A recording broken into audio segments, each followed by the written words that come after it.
Bismillahirrahmanirrahim. Assalamualaikum warahmatullahi wabarakatuh. Halo anak-anak kelas 2, bertemu lagi dengan Miss Rani di pelajaran TIK. Hari ini kita akan membahas lingkungan belajar TIK. Lanjutan ya. Ya, minggu lalu Miss Rani sudah menjelaskan tentang cara menciptakan lingkungan yang nyaman ketika belajar TIK. Bagian 1 dan 2. Nah, di video pembelajaran hari ini insya Allah Miss Rani akan menjelaskan poin ketiga, 4, dan 5. Disimak baik-baik ya. Ya, poin ketiga atau bagian C adalah penerangan yang cukup ketika kita menggunakan komputer.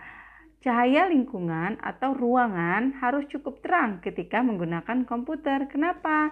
Karena kalau ruangan yang kita gunakan ketika menyalakan komputer itu gelap atau remang-remang, maka lama-kelamaan mata kita akan cepat sakit atau rusak ya. Cahaya yang dihasilkan oleh monitor itu kan bersinar ya, bersinarnya itu langsung ke mata. Jadi kalau ruangannya itu gelap atau redup gitu ya, nanti lama-lama mata kita akan cepat sakit. Bagaimana cara menjaga agar mata kita tetap sehat ketika menggunakan komputer? Nah, pastikan ruangan atau tempat yang kalian gunakan penerangannya cukup. Jadi tidak gelap dan remang-remang gitu. Ini memudahkan kalian untuk menjaga kesehatan mata. Salah satunya seperti itu ya, penerangan yang cukup. Ya, yang keempat atau bagian D adalah sirkulasi udara yang baik. Sirkulasi udara itu apa sih? Sirkulasi udara ruangan adalah keluar masuknya udara di dalam ruangan. Jadi ketika menggunakan komputer, sirkulasi udara ruangan harus terjaga. Bagaimana caranya? Misalnya dengan membuka jendela, ventilasinya cukup, terus tirai ruangannya dibuka. Kenapa sih kita perlu sirkulasi yang baik ketika menggunakan komputer? Karena ketika komputer yang menyala itu dari CPU-nya itu ya akan menimbulkan panas, bukan dari CPU-nya aja, dari monitornya juga. Jadi kalau ruangan itu tidak ada sirkulasi yang baik, maka ruangan akan ikut menjadi panas gitu. Karenanya perlu keluar udara yang baik, keluar masuknya udara yang baik. Selain itu, komputer yang menyala juga mengeluarkan bau. Baunya dari mana? Dari mesinnya itu. Jadi bau ini dapat menyebabkan kepala kita menjadi pusing. Nah, agar bau ini tidak mengudara di sekitar ruangan, maka kalian perlu membuka jendela ya, atau ventilasinya cukup agar udara yang dari ruangan itu bisa bertukar dengan udara yang di luar. Jadi tidak terlalu bau gitu ya. Jadi baunya nggak terlalu tercium gitu. Dan kalian juga tetap nyaman ketika menggunakan komputer.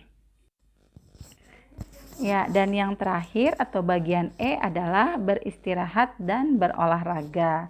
Jadi kalian setelah menggunakan komputer selama 1 atau 2 jam, beristirahatlah. Istirahatkan tubuh dan mata selama 10-20 menit. Caranya, kalian berdiri dari kursi, kemudian hiruplah udara dari jendela yang terbuka. Atau kalian keluar rumah gitu ya. Misalnya kalau lagi di rumah, di teras gitu. Kalian arahkan pandangan mata ke halaman dan lihat rumputan atau pohon-pohon yang hijau gitu ya, agar mata tidak terlalu capek gitu. Jadi melihat yang hijau-hijau itu kan seger ya. Jadi mata kalian juga perlu istirahat gitu. Atau lebih baik lagi kalau kalian melakukan sedikit senam, misalnya mengangkat tangan ke atas, meregangkan tubuh setinggi-tingginya atau memutarkan lengan gitu. Terus menarik nafas, itu salah satu cara agar tubuh kita rileks gitu ya, santai lagi gitu, nggak tegang gitu. Nah, kenapa ini perlu? Karena istirahat dan olahraga ini juga kan untuk kesehatan kita. Jadi agar kita tetap nyaman ketika menggunakan komputer, 5 hal ini yang harus kalian perhatikan ya. Jadi posisi duduk, terus kemudian jarak aman antara mata dan monitor, kemudian ruangan yang cukup penerangannya, ventilasi udara yang baik, sirkulasi udara yang baik. Dan yang terakhir tadi adalah beristirahat dan berolahraga. Nah, itu aja anak-anakku sekalian yang bisa Miss Rani jelaskan hari ini. Kurang lebihnya mohon maaf ya. Apabila ada pertanyaan, boleh ditanyakan melalui WhatsApp atau telepon. Miss Rani akan senang menjawab ya. Terima kasih anak-anakku semua. Wabillahi taufiq wal hidayah. Wassalamualaikum warahmatullahi wabarakatuh.